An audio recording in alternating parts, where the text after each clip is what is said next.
Okay, meron tayong bagong ginawa dito mga lods. Makikita nyo 5 stick siya. So hindi siya stick, release siya ng tren. So yung tren, lagay natin.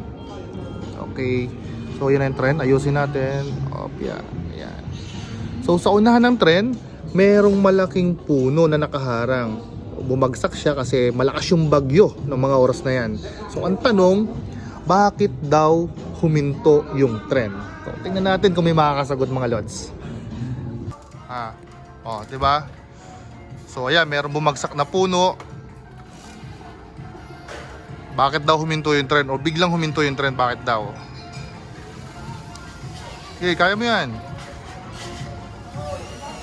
Ano sa tingin mo yung dahilan? Eh, mababangga nila yung puno. Hindi kaya yung banti kasi malaki yung puno. Di ba? Malaki yung puno kasi hindi niya kaya magbanti. Bakit daw huminto yung tren? Yun ang tanong. Sa tingin mo? Pero yung puno nasa unahan ng Oo. Ngayon, bakit daw huminto yung tren? Sige. Nawala ng gasolina. Gasolina. Ano yan eh? Ah. Nasa unahan yung puno. Ngayon, Ay, malaking puno kasi hindi makabanti siya. Masisira yung... malaki yung puno. Oo. Masisira yung... Tree. I-release na tren.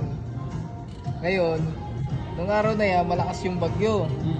May bumagsak na puno, umarag doon sa release ng tren. Ngayon, yung tren huminto. Hindi siya ngayon makatawid. Bakit huminto ngayon yung tren?